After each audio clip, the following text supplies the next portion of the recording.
তরমুজ খেতে কি প্রচুর কাজ করতে হয়, অনেক কর্মী লাগে। তরমুজ ক্ষেত হচ্ছে মূল কথা, যারা কষ্ট করতে পারবে তাদের জন্য তরমুজ ক্ষেত, যারা কষ্ট করতে না পারবে তাদের জন্য কোনো তরমুজ ক্ষেত না। দেখেন সবাই কিন্তু কাজে ব্যস্ত, নিড়ানি দিয়ে কাজ করতেছে, একটু দেখাই।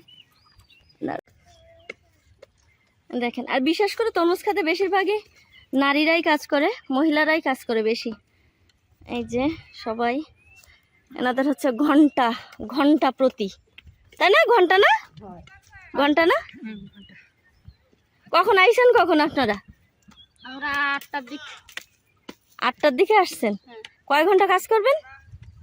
যতক্ষণ না হবে ততক্ষণ। ও, এটা হচ্ছে এখন হচ্ছে সার দেওয়ার পরে ওই নিড়ানি দিয়ে খুঁজে দেওয়া হচ্ছে আর কি, তাই তো? আচ্ছা, এই এমনি ইনকাম হয় কেমন কাকিমা, আপনি একটু বলেন। আপনি বলেন, বলেন দিনে কেমন ইনকাম হয় আর ঘন্টা প্রতি কত দেয়? ঘন্টা প্রতি 70 টাকা। দিনে আমাদের কাজ করলে প্রায় 500 টাকা তো নিম্নে। 500 টাকা নিম্নে।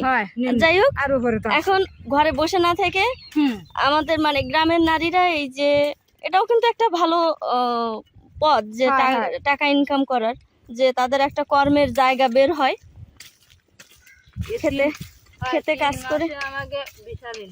এই 3 মাস কাজ হয়, তাই না? তরমুজ 3 মাসে উঠে যায় ফলন। 3 মাসে 25,000 30,000 টাকা ইনকাম। 3 মাসে 25-30 হাজার টাকা ইনকাম হয়ে যায়। তো এটা একটা ভালো পথ ইনকামের, যে এই সময়টা। আর বিশেষ করে দেখবেন প্রত্যেক তরমুজ খেতে নারীরাই কাজ করে বেশি, পুরুষরা কম। এই যে এই কাজগুলো বেশিরভাগ নারীরাই করে। তরমুজ ক্ষেত করার কিছু কিছু নিয়ম আছে, নিয়ম না জানলে তরমুজ ক্ষেত সে করতে পারবে না, আর কঠোর পরিশ্রমী না হলে তরমুজ ক্ষেত কেউ করতে পারবে না।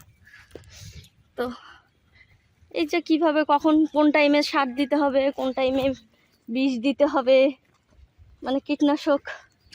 আর এই যে মামি সার দিচ্ছে। আমি কি সার এগুলো একটু একটু দেখো, একটু দাঁড়াও। কি সার দিচ্ছে? এটা হলো ইউরিয়া, আর হলো ডিআইবি, আর হলো পটাশ। ইউরিয়া, ডিআইবি আর পটাশ একসাথে মিক্স করে মিশিয়ে গাছের গোড়ায়।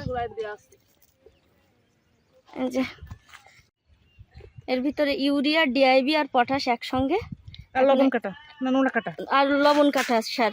যেহেতু আমাদের লবণ এলাকা, সেজন্য লবণ কাটা সারটাও দিতে হয় সাথে। এই যে দেওয়ার প্রসেসটা দেখাই কিভাবে দেয়। গাছের গোড়ায় কিন্তু একদম দেওয়া যাবে না, গাছের গোড়ায় দিলে গাছটা মারা যাবে। গাছের গোড়া থেকে অন্তত 1 বিঘা দূর থেকে ওটা দিতে হবে। গাছের লাগলে পাতা পচে যাবে। হ্যাঁ, আর গাছের লাগলেও পাতা পচে যাবে। এই যে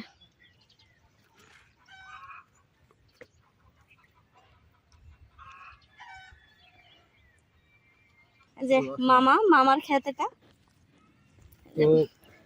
এখন মামা তরমুজ ক্ষেত নিয়ে বলতেছে কিছু, কিভাবে চারা লাগায়, সেখান থেকে শুরু হয় আর কিভাবে ফল উঠায় সেভাবে।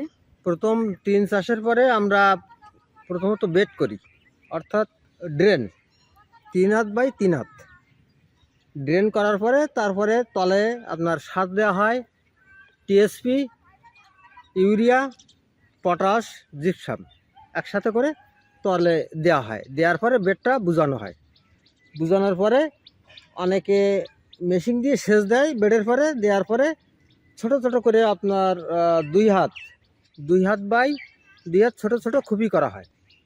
খুপি করার পরে ওই চারা বসানোর জন্য, অর্থাৎ ওই বিসি যে তরমুজের যে বিসিটা বসানোর জন্য জায়গা করা হয়।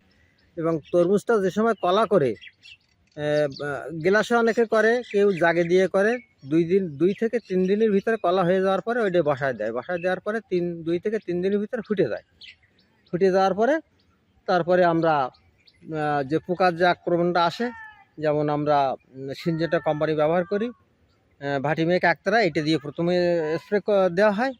তারপরে বিভিন্ন রকমের লাদা মাদা আসে, ওগুলোর জন্য ডেনিফিট বা অন্যান্য যে সমস্ত বিষ আছে, যে রাগে যে বিষগুলো, সেইগুলো গাছের প্রক্রিয়া বা পোকার অনুমান বেঁধে আর কি ওইটি ব্যবহার করা হয়। তারপর যে সময় 1 বিঘা 1.5 বিঘার যে সময় ডোক যে সময় দেওয়ার মতো হয়, তখন চারিপাশ থেকে আমরা আর কি মাটিটা খুঁড়ে মানে ভারী, অর্থাৎ মানে অনেক দীর্ঘমেয়াদী একটু বেশি সার দেওয়া হয়। মানে এখন যেটা হ্যাঁ, হচ্ছে হ্যাঁ, আর কি, হ্যাঁ। এখন যেটা দেয়া এখন হচ্ছে। যেটা দেওয়া হচ্ছে ওই সারটা যেন অনেকদিন থাকতে পারে, মানে গাছে খাইতে পারে। তার কারণ পরে তো গাছের গোড়ায় সার দেওয়া সম্ভব হয় না মাটি খুঁড়িয়ে, তখন গাছ বড় হয়ে যায়। তো সেইটা এখন করা হচ্ছে। তারপরে তরমুজ যে সময় 200-300 গ্রাম করে হয়ে যাবে, হুম।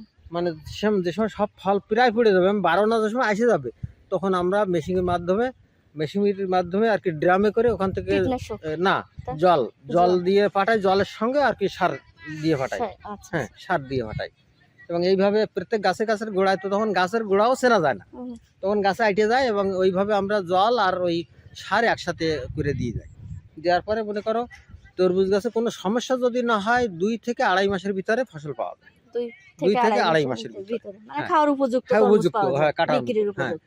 আর যদি একটু রোগ ব্যাধিতে বিভিন্ন রকমের আক্রমণ হয়, যেমন বর্ষায় অনেক সময় গাছ ধরে যায়, মাটি ধরে যায়, দিলে আর বাড়ে না, অনেক সময় সে জায়গায় ভেঙে দিয়ে আবার তখন একটু সময় লাগে, যে প্রায় 3 মাস লাগে না, তার আগে উঠে যায়। আর এমনি মানে এই যে এর কষ্ট কেমন করতে হয় কষ্ট আপনাদের? তো আছে, তবে আমরা এটি কেন করি, আমরা দেখা যাচ্ছে আজ 10 টাকা, কালকে 5 টাকা করে করে খরচ করি, কিন্তু আমরা ওই যে টাকাটা আমরা এক মুক্তা পাই। যেমন পার বিঘে এমনি লাখ টাকা বিক্রি হয় ভালো তরমুজ হলে, পার বিঘে 33 বিঘে পার বিঘে লাখ টাকা বিক্রি হয়, কিন্তু সেটা ভালো তরমুজ হওয়া লাগবে। হ্যাঁ, কিন্তু আমরা অত হিসাব না করে আমরা এভারেজ একটা আনুমানিক হিসাব করি 80-85 এরকম পার বিঘে আমরা পাই, কিন্তু ওই 80-85 হাজার টাকাটা আমরা ওইটা এক মুঠি পাই। হ্যাঁ, এটাই হ্যাঁ, এইটাই এই জন্য আমাদের কষ্ট হলে ওইটা আমাদের থেকে যায়, ওই যে থেকে যায়। এককালীন হ্যাঁ, একটা হ্যাঁ, টাকা, ওই টাকাটা থেকে থেকে যায়। যায়। তা ধন্যবাদ হ্যাঁ। মামা। ঠিক আছে, ভালো থাকো। মামা সময় নষ্ট করলাম, না, না, কিছুটা কাজ করতেছে হ্যাঁ, ঠিক আছে। তার ভিতরে। যাই হোক, এই হচ্ছে তরমুজ ক্ষেতের প্রসেস। বেশ কষ্ট করতে হয়, হ্যাঁ, তরমুজ কষ্ট খেতে করা বেশ কষ্ট করা লাগে, বেশ কষ্ট করা লাগে। যে মামা কাজ করতেছে, এই যে সবাই আছে বিলে, সবাই দেখেন কত গল্পের মাধ্যমে কত কিছু, গল্পে কাজ। বিলে শুধু কষ্ট নয়, যে গল্পের ভিতরে আনন্দ করতে করতে কাজ করা সবাই মিলে। এই যে, তো যাই হোক, তরমুজ অনেক ক্ষেতে ফুল আসছে, অনেক ক্ষেতে ফল আসছে, কিছুটা বড় হয়েছে, আবার অনেক ক্ষেতে এখনো এসে পারিনি। তো খুব তাড়াতাড়ি হয়ে যাবে এগুলো, প্রায় বৈশাখ লাগবে না, 34 শেষ সপ্তাহ হয়ে যাবে। 34 শেষ সপ্তাহে তরমুজ উঠে যাবে আশা করি। তো সবাই ভালো থাকবেন। তরমুজ খেতে আসার ইচ্ছা ছিল, চলে আসলাম, ভিডিও করলাম। তো সবাই আসবেন, তরমুজ খাওয়ার দাওয়াত থাকলো সবাইকে। টাটা।